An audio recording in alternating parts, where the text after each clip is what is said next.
Okay, so all right, guys. I've got the distinction of introducing Edgar. They were a kind of a startup, but not really. You've been going for a little while when they first got in here, and they've made some pretty big transformations. And listen, he has got the dubious distinction of trying to talk to y'all after you've eaten 5 helpings of banana pudding. Some of you, I've watched you. I've seen you. You are full of vanilla wafers.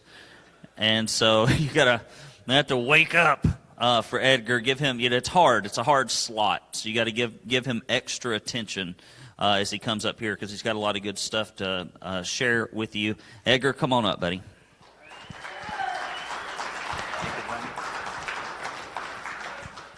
All right. Well, my name is Edgar, and I'm an alcoholic.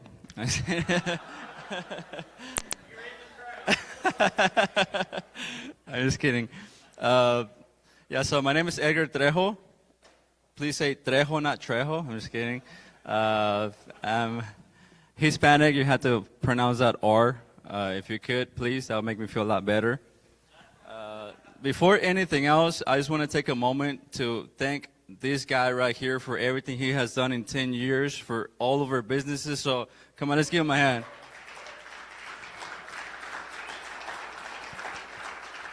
So, personally, Brandon, I want to thank you for everything you did for our business. It's been a game changer since we met you.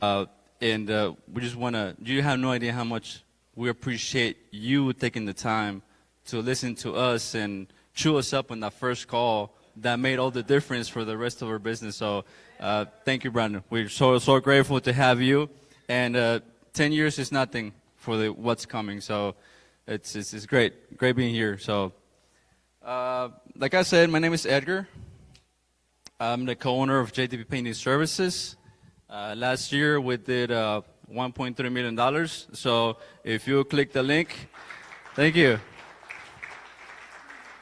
If you don't mind clicking that link, you can buy my course. You heard that before, huh? Seems like everybody out there hitting $1 million trying to sell you something. Just watch out with that. There's a lot of people that is doing that, and Brandon kind of touched base earlier, a little bit, 18 months with someone else, and then obvious problems. They didn't even pointed them out to them. There's not going to be another place that really cares about you than with this guy right here. So you're in the right place, and get the most out of this place. Because there's a lot of fluff out there with misinformation, people that are not even in the business trying to coach painting contractors, really. So just watch out. If you're here, take advantage that you're here. This crowd, the community, Brandon talked about the community earlier, is so important. The relationships that you build within that are the ones that really bring you up. I was just talking to Matt. Since the first time I came here, I've seen him grow, I've seen Trent grow, I've seen Jesse grow, I've seen everybody grow, and just because of that, they kind of take me with them on the wave of growth, and that's why we are here at 1.3, which I wish it was higher, but we're growing, and that's thanks to, what did I do? Did I do anything? Oh, there you go. Help. Sorry about that. Did I press anything that I needed to press? Oh, there you go. Okay. All right. So, like I said, my name is Edgar, co-owner of JTB Painting Services. I'm a co-owner because I'm not alone. I got my brother, Hugo, which he couldn't be here, but I got a picture of him. This is my, wait, the other way. This is my brother, Hugo. Hey, I know he's a little ugly, but please show him some respect. Oh, stop. Sorry. That's you. I'm sorry. That was not there. Brandon, you put the slide? That wasn't me. That was not there. Sorry about that. This is Hugo. But wait. Not that I look at it. Same thing. This is my brother Hugo. I told him I was going to butcher him when I was here on stage. I couldn't lose that opportunity, so that's why I did that. This is my best friend, my brother, my business partner, my worst headache. But I love this guy. So we went into this adventure together,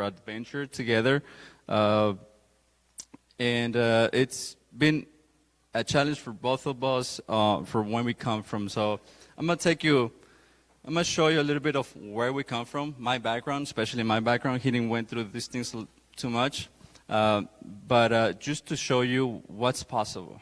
If you're here today, you already have a step ahead. Okay, so my topic is against the odds. We come from a very, very, very poor family, extremely poor. I was born in a small little town up in the mountains in the middle of nowhere. My grandpa barely got light or power about 5 years ago to his house. I was born in Mexico, on that little town. Any other Mexicans here besides Jesse? and y'all have Mexicans already? So yeah, it was this little town in the middle of nowhere on the very top of a mountain, and very limited resources. A lot of times I went to bed hungry because there was no food. We had no food. I had no bed. I had to sleep on a dirt floor. Not third floor, but a dirt floor on something called a petate. For those of you that don't know what a petate is, this Mexican lady in the bottom corner is building one. Think about it as a yoga mat, but a lot thinner and a lot less comfortable. And you just put that on the floor at night. You go to sleep in the morning. You roll it up, put it in a corner. There was not like real floors. It was just muddy floors. That's what it was, with fleas, because we had dogs all around. There was cattle and stuff, so there was a lot of fleas. You know, that's how I grew up. Well, I didn't grow up that much that way, but yeah, that was my childhood. My parents grew up poor, so then we were extremely poor, with no hope or any resources for a better life or anything. Was the less talented kid at school. I was picked on by the teachers too because I was so not talented, if I don't want to say anything else. And I was bullied because I was so poor. I remember this, that kids would make fun of me because I never had shoes. I had sandals because we couldn't afford shoes. And that pair of sandals should last me at least a year. I'll patch them up. When they come apart, I'll patch them up just to last them for that 1 year. So it was rough. It was hard. I'm not complaining though. I'm just telling you where I come from, right? So I got bullied, the real bullied. I have this scar right here, and I have another one here, from kids just beating me up, just because I was poor, right? So that's where we come from. Eventually, the hope. 2022, we moved to United States by the grace of God. And tell you what, I'm going to deviate it here a little bit. God bless America, guys. God bless America. This is the best country in the world still. And it makes me so sad and sick seeing people within trying to destroy it. We got to protect this country, because if we want to build dreams, this is a country to make it happen. Little town. Go to my little town and try to make it happen there. This is the place. So let's protect America. As business owners, it's our duty to provide a better future for the economy of this country. We contribute so much to the economy of this country that you have no idea how much. Just because you're a 300,000, 700,000, 5 million, 7 million, you contributing so much to the economy. It's your duty with your people to create that culture of respect and actually appreciate what you have, because we're taking America for granted. We're taking it for granted. Coming here was a blessing for me and my family. Being here today, there's no way I would have been here today. There's no way. So back to my story. Graduated probably bottom of my class, 2006 from high school. Ran with the wrong crowd, obviously, my teenage times. Tried to join the military, 2008. Was not allowed to join the military. Tried college for a year, but since I've never been good at school, drop out a year after. My parents separated when I was 20, so I had to step into the family role as a dad, helping my mom out with my brother Hugo and my sister Janet. So it was that was another challenge, but made me mature a lot earlier in life. So eventually, I started mowing grass and got a few customers, and did that for the next 12 years. So as you can see, the ad doesn't add up. The math doesn't add up. For me to be here today, there's no painting, no business owner owning anyway in the picture. It's just, yeah, a lot of hard stuff that happened to me, but I'm grateful that I'm here today. So how did we got into painting? So my brother and I were sick and tired of mowing grass. We knew we were made for other things. We were made for more. We knew we were capable for other stuff. We just didn't know how or where. In the look of that, I went to the plants. I went to the chemical plants for 8 months, just to realize that I was not built to have a boss. I was a good employee. I was a great employee. I did great. I made a huge transformation in the whole plant that I became famous in the plant. 300 employees were like, "Oh, you're the new guy," because I just went differently. I'm a hard worker physically. That I started doing things that nobody else was doing. On my slow time, I became an operator, and operating a plant is just like you just push buttons and wait for 2 hours to push buttons again. So in the meantime, I was like cleaning things up. I was like organized the whole warehouse, labeled it and all that. And they saw that. So 8 months in, I was like, this is not for me. They offered me more. I was like, it's not the money. It's just like, it's not me. I'm dying. It's not me. So I went back to mowing grass again, been miserable. But then I found JDB Painting Services that was for sale on Craigslist. And at the time, I saw it, and they wanted a lot of money for it because they were selling the business and the assets. It was not really that money, you know. I think they were asking for like $40,000 for it. And I was like, I wouldn't have that kind of money. So I just kind of ignored it. And a day of desperation after we finished a job on a house, we were just talking like, there has to be something out there. And my brother's like, what do we do painting? And I'm like, well, actually I bumped into this company that we're selling not too long ago, about 2-3 weeks ago, but we don't have the money to get it. It's like, I'll look for it. So I looked for the ad. Comes out they had cut the price drastically. And I showed it to him. We called the guy. His name is Clint. And we made the appointment, and we closed the deal. From that point, we were owners of JDB Painting Services, which at some point, the company was built in 1976. Had at some point 10 employees, so it was a good established company in the town we were in. And when Jack was the original name, the original owner, he called it Jack the Painter, JDP, that's what it stands for. He downsized, sold it to Clint. Clint downsized more and sold it to us. When we acquired it, it was just Clint giving estimates, and Oscar, one of the painters, or one painter, that was it, which he sucked, by the way. So we acquired it. We paid basically for one van and a bunch of tools that came with it. That was the price. We emptied up our pockets. We didn't know how we were going to pay the bills. That was at the end of 2018. Hugo jumped into the painting, and I stayed mowing grass to pay the bills while he got this figured out. So this is the journey. I don't know if you're able to see that, but 2019 was one of the hardest years that we've had. Imagine this. Middle of 2019, you have $12,000 on your account. You go do a job, and they ask you for a refund of $10,000, leaving you with $2,000 to operate. how you're gonna pay bills. It was stressful, but we're learning. We had no idea what we were doing. We had never painted. We had never even imagined being painters or owning business. We were just literally outright winging it.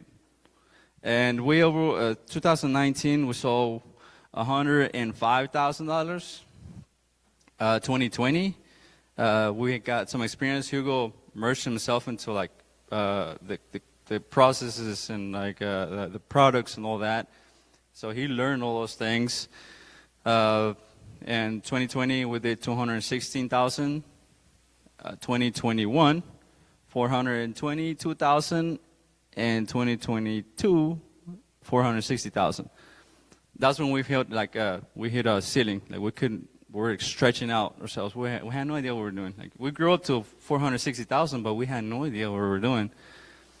We're just winging it, literally. And so we were getting desperate. We had 5 employees that it was like employees but 1099s type of thing.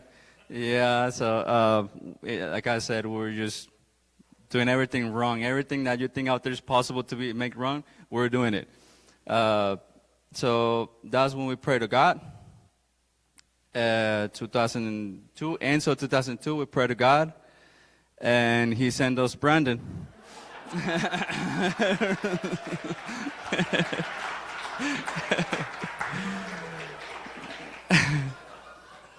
So Brandon came into the picture thanks to AI. I was able to find this picture. I'm gonna post this picture on Facebook, by the way. No, just kidding. So thank God we bumped into Brandon. The funny thing is that Hugo already knew about Brandon since the beginning, because he started like YouTubing stuff, and he bumped into information, and he found Brandon, and that's where he started to get some idea of some things that he could do. So Brandon came, helped us out. At the beginning, I'll tell you, when we got the first call with Brandon, we were doing so bad that he's like, "You're not ready for me. I'm not going to take your money. Do these things, and these things first, and then we get into our call later." I remember what was the timeline that he gave us to see how you're doing, and maybe you'll be ready for the program. I'm not going to let you join because you're not ready. That's how much he cares. He's not here to take your money. He's here to help you out, literally help you out. Because, I mean, any other one would be like, "Oh, yeah, just give me your money. I'll help you out." But he's like, "No, you're not ready. You're just going to be wasting your money. I'll know when you're ready. Let's get on a call." I don't remember what it was. And then we joined the program. That was the start of the new life of us. After joining Brandon, the APPC in general, we did 681,000. Then 2024, 1.15, and then last year 1.34. So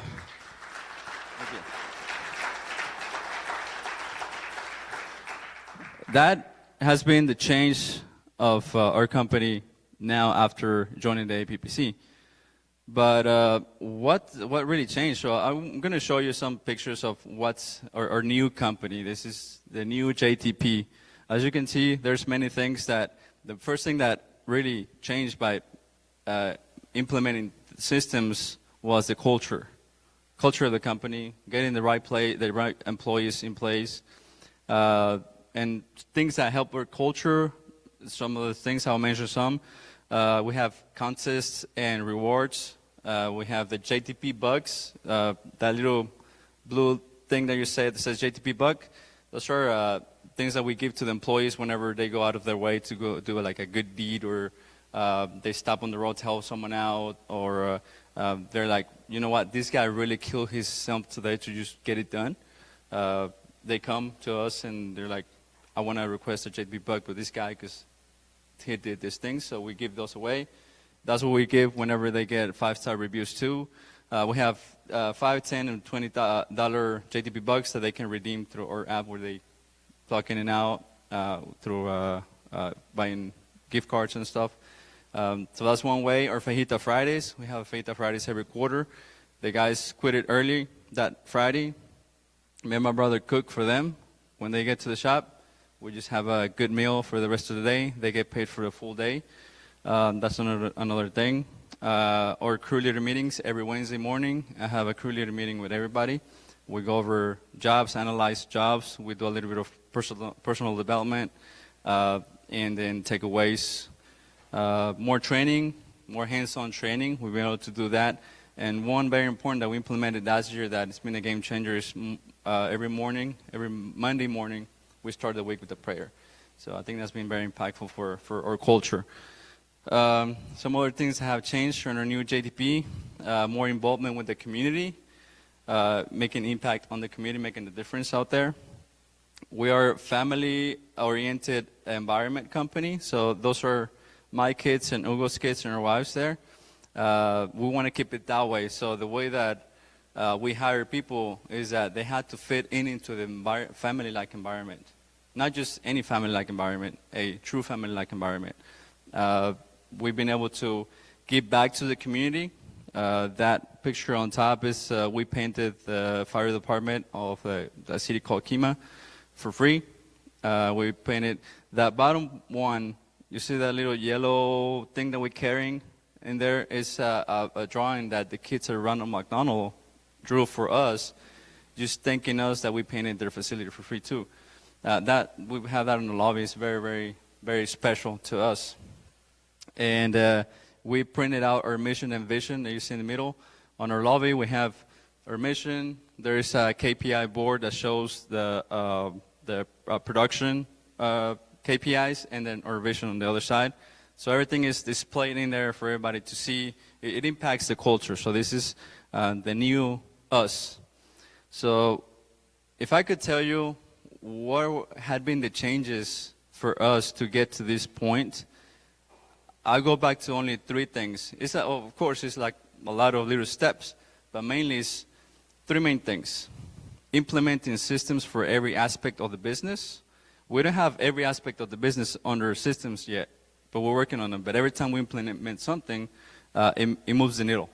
It makes progress on our company. So if I was to tell you what you need, it's to implement systems.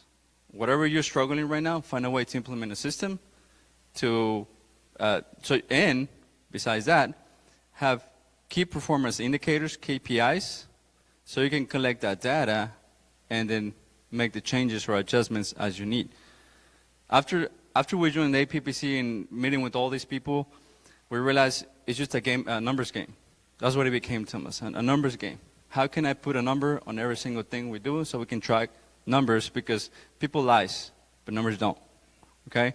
So if I put numbers in sales, if I put numbers in production, if I put numbers on each individual painter, how much this is performing, he's performing at 60%, he's performing at 80%, he's performing at 90%, I'll be able to track better to help them out more, or to make sure I have the right people in place. Some things that we're going to implement, the disc and things like that, we're getting to that point now. So these are the things that have really make a change on our company, managing the business more by the numbers rather than feelings or anxiety or fears. Numbers, because numbers don't lie. Numbers will tell you it's painful. Yes, it's painful. We didn't know. And I give you an example. This right here, this is a KPI board for the crews. Excuse me.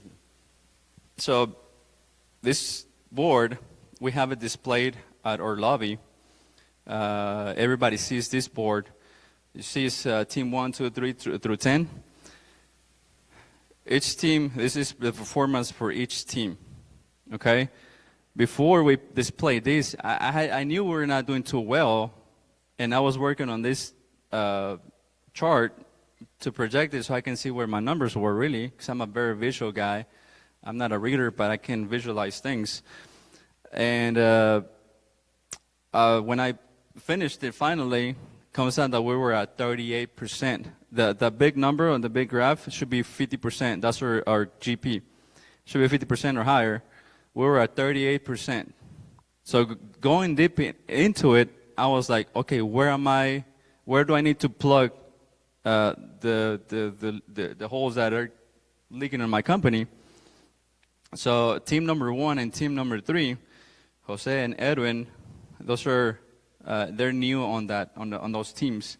The previous people, I hired them towards the end of the spring last year.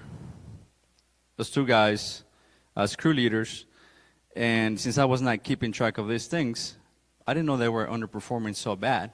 I knew they were not the best in their numbers, but I didn't know how much.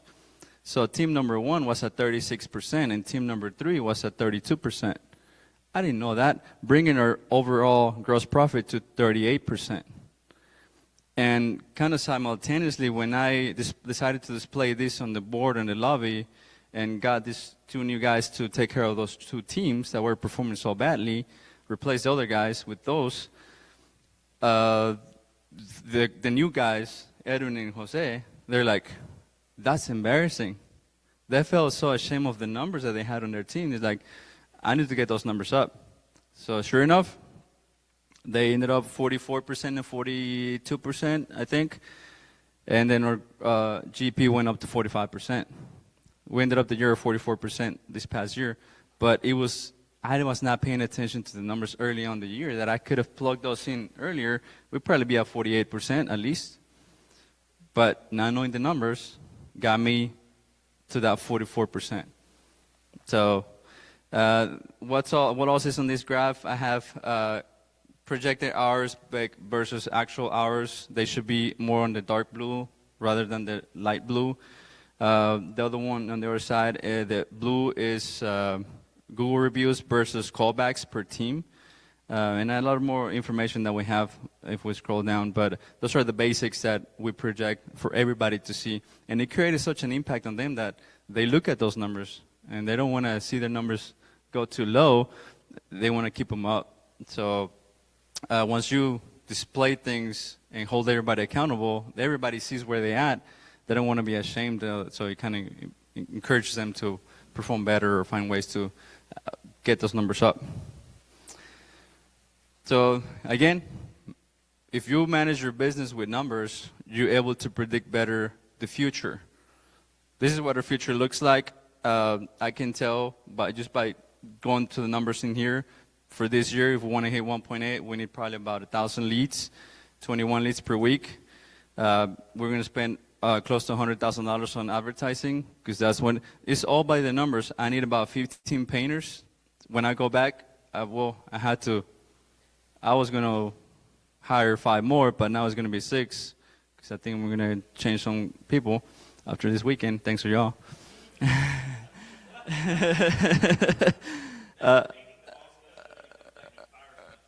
Right. So it's going to be 6 or 7 that I had to hire. I have 2-3 weeks before. Actually, I have up until the last week of February to hire 6, 7 guys. But this right here tells me I need about 15 painters to achieve that number, about $90,000 for marketing, and everything else that I need. So it's just the numbers. It's a numbers game. That's what it came to, just a numbers game. So I'm not here to try to impress anybody. I know 1.3 is not that much. I remember when Hugh and I were like, dude, imagine when we sold $1 million. We feel so accomplished. The day that we hit $1 million 2 years ago, it was on November, and it was just a text message. Dude, we're at 1 million. Okay, great. I thought it was going to be so different. Like we were going to throw a party, like, yeah, $1 million. But the thing is that since it's a numbers game, it's just a number. 300,000, 100,000, 600,000, $1 million. Nick is selling 700,000, and he's taking 3 times more in his pocket than I am at a 1.3. Right? It's a numbers game. It's a numbers game. Doesn't matter if you're at $5 million, but what you keep, what's your overhead, how much, what's your level, your stress level, where is it at? That's what matters, It's just the numbers. $1 million is, I thought it was going to be different, but it wasn't really. Yes, things has changed. Yes, my wife doesn't have to work as much. She's more staying home with 2 daughters that we have. and I'm able to get tight, but be able to take care of the bills and provide for them, right? Which is our responsibility as men. That's what I think. So yes, things has changed, but it's not where we want to be, you know. And it's not that we're super ambitious, you know. It's just more like someone said earlier. I think it was Matt. It's just more like a challenge. Like how much more I can take, how much more I can grow. Not the business in general, but myself.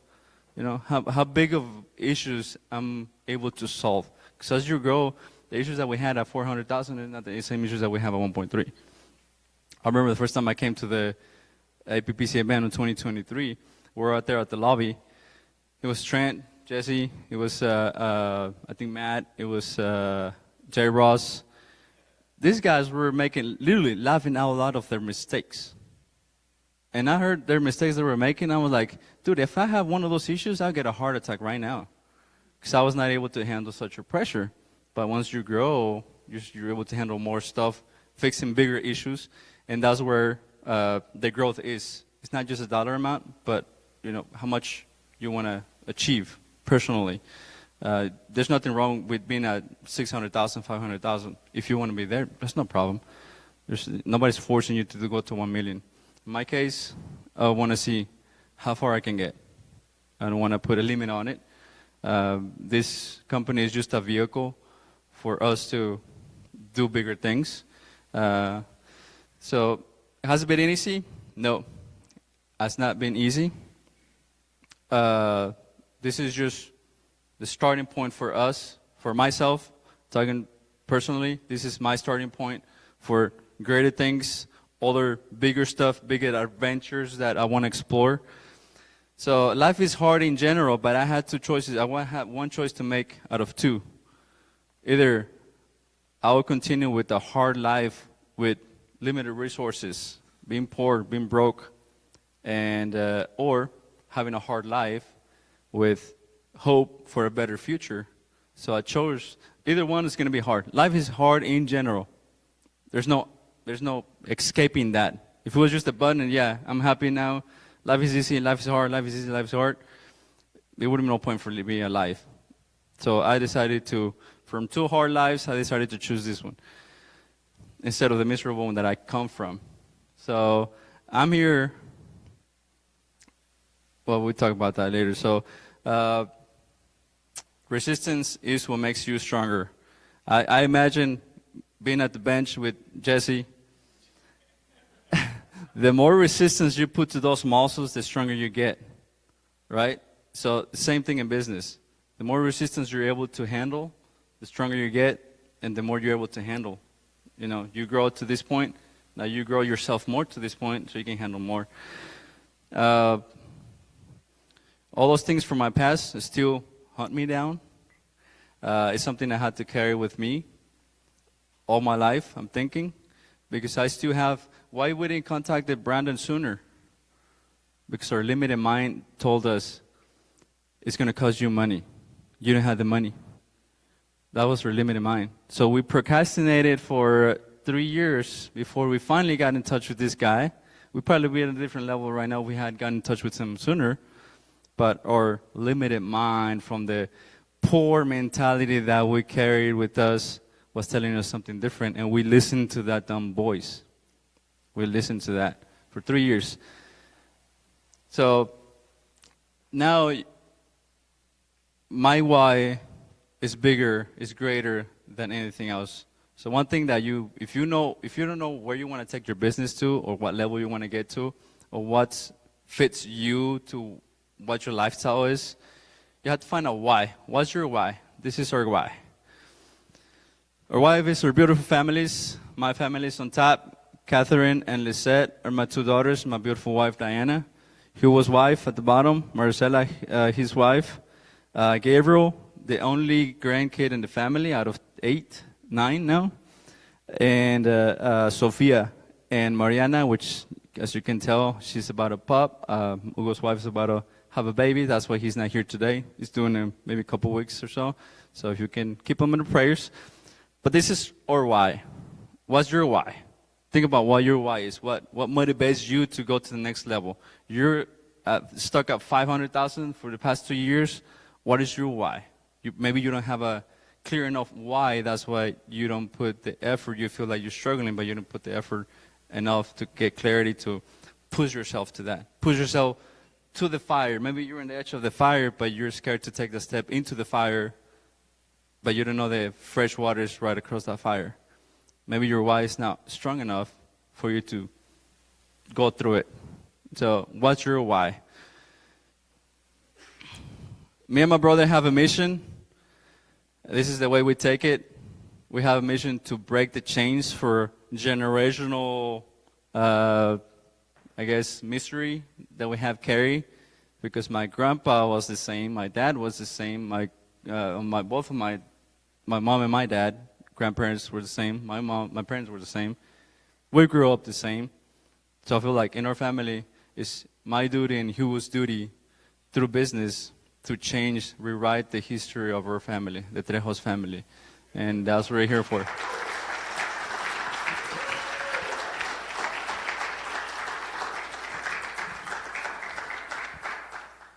So I have some takeaways that I put together from all the things that I have learned throughout this year, kind of reflecting on my past, where I come from and where we at right now, things that have helped us out or helped me out. So I'm not letting my past determine my future. I make my own future, and I use the past as a fuel to continue moving forward. That's the way I see it. Where I grew up doesn't determine where my destination will be. I use that to fire me up to, you know what, if I fail, how worse can I be? I was already in the worst of the worst. How it can get worse than that. So I'll take a step back and then move forward. I need to grow myself to the place that I want to grow my business. I cannot manage or grow my business to a $2 million if I don't grow myself as a $2 million person. And I'm not saying that, oh, yeah, $2 million, you're going to spend more because now you're going to have more.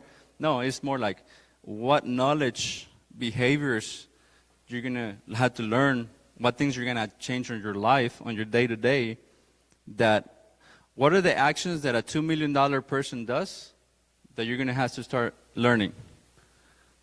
That's what it means. I had to grow myself to that. Our goal is to do, I'm not hoping, we had to make it happen. Our goal is to make 1.8 this year, right? I had to grow myself to a 2.5 guy in order to achieve 1.8. Because the actions that they take, very similar, I just had to learn those things. Who has those things? The community that I evolve with. This community right here. All these people that I see right here has what you need to grow your person to the next level so you can grow your business. You got to grow yourself first, and then your business is going to follow. Surround yourself with the right people. Take action. Don't wait for things to be perfect. Take the action and then learn and tweak along the way. I learned that, especially my brother Hugo. He's very analytical. He wants to have every single thing in place. So he learned that. Just take an action, and then you learn. You don't have to wait for everything to be perfect, and then you take the action. Learn more. Listen more and ask more questions. God gave us 2 ears and 1 mouth, so I learned to shut up and listen more and ask more questions. Leave ego aside. Never diminish myself and never compare myself to anyone else, because the way that God made me, I'm unique as a person. Nobody else has what I'm have. I'm Edgar. Nobody else is an Edgar like me. So if I can tell you something, never compare yourself to someone else. When you run your business by the numbers, you're able to better predict the future instead of just guessing or wishful thinking. I already show you how the numbers have made an impact on my life. Just paying more attention to the numbers. Be realistic with your goals. Like last year, our goal, when we came last year to the conference, we were so pumped up that we went back and we're like, bro, there's no way we cannot double down. So we're like 2.4. 2.4 was the goal for last year. And we started out good. January, February was like great. I'm like, yeah, we're going to make it happen, 2.4. There's no way we can't. We cracked the code. seemed like we got it. Like the information we got, we're like, yeah, like this is a roadmap to 2.4. Well, market had different idea. And it was super weird for us. The whole year from like March through December was so different. I'd never seen the market this way. And it just came and slapped us in the face. We ended up at 1.3. I'd take the growth. What was that, 17, 16%, somewhere around there? I'd take that. But our goal maybe was not realistic because we were not going to be able to grow ourselves to that amount before the business grew. What we went through last year gave us a lot of information, and we learned a lot, so much that now we think we can hit 1.8 from what we learned last year. We didn't have that information before, so we couldn't grow to 2.4 if we didn't have the information that we went through last year throughout the year. So be realistic with the goals that you want to achieve, and some resources. Of course, the APPC was a game changer for us. That's where everything kind of took off from there. The modules from Brandon, the program. This summit, when we came to the summit, it was just so healing, humiliating at the beginning, because I felt so small. I was sharing with Jesse. Jesse was at 1.8 at that time. I remember Trent was 2.5 or something like that. And I'm like, these are millionaires. I didn't know what a millionaire was, right? Jesse was, he was selling 1.8, but he was not a millionaire. He'd probably be a millionaire now, but we just didn't know. We're like, this is so embarrassing. $400. Who's going to take the time to come and explain me what I need? I was wrong. All these people here are here to help. You can just pick up the phone, send a text message. When can I get on a call with you? Because I need some help with these things. And I bet you anybody's here willing to help. Everybody's here willing to help. I don't have anything figured out, but if I can help you, let me know. That's what I'm here for. So the summit, the community, like people are here, and people also in your community that you involve yourself with. If you want to grow to a certain level, you should be hanging out with the people that are already there at that level or higher, people that can grab you and pull you up. That's what's had worked for us. Other resources, Traction, and the 1 Minute Manager. Those two books, we treat them more like manuals, because I just finished reading Traction again for I don't know how many times, because it's so powerful. It's so helpful to have those tools. The E-Myth, and one that I really recommend for improve your product, is the Original Hospitality. I read that book 2 years ago, and game changer to give the customer a better experience. So thank you so much. My name is Edgar again.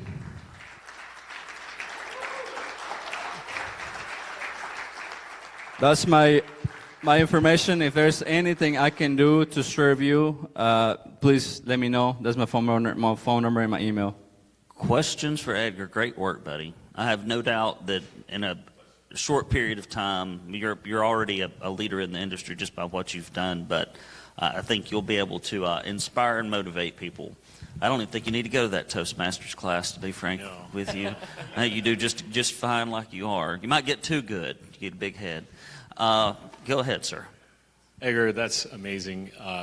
What would Edgar 2026, standing on this stage today, tell that young man that's repairing those shoes, he's got the sandals on, that's getting bullied? What would you say to yourself? At this time, from comparing now to then, to myself. That's a great question, and I think it's the most difficult question to answer.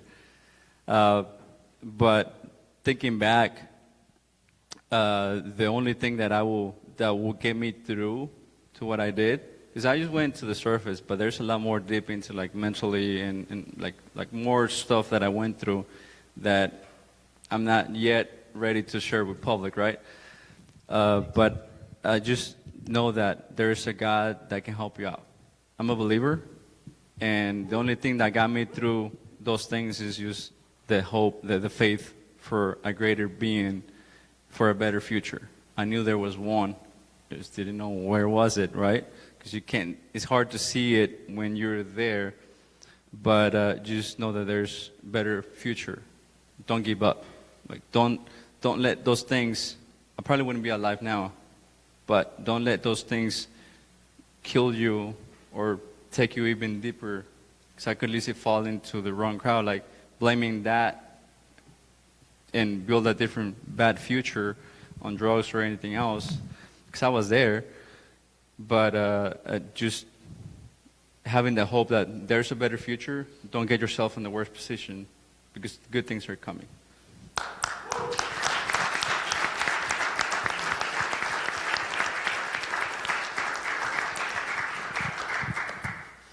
Edgar, I just. Oh boy. Yeah, no, it's not a question. I'm so like impressed with you and your brother and your humility, your teachability, and I just wanted to commend you out loud with everybody. Just tell you, man, I'm like super proud of you. Respect the heck out of you guys. Yeah, and what you said today like really encouraged me. You said some very specific things that really touched my heart. And I think you did for a lot of other people. Keep shining bright, man. Keep shining bright. Thank you.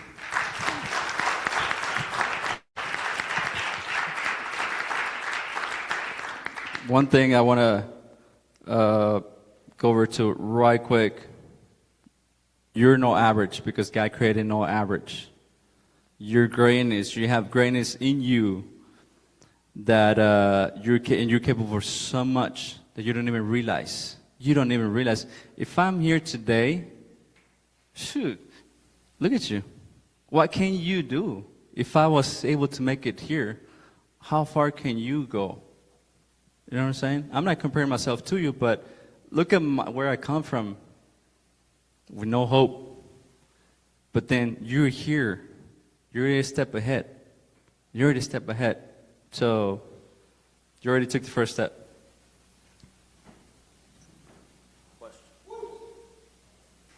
All right, guys.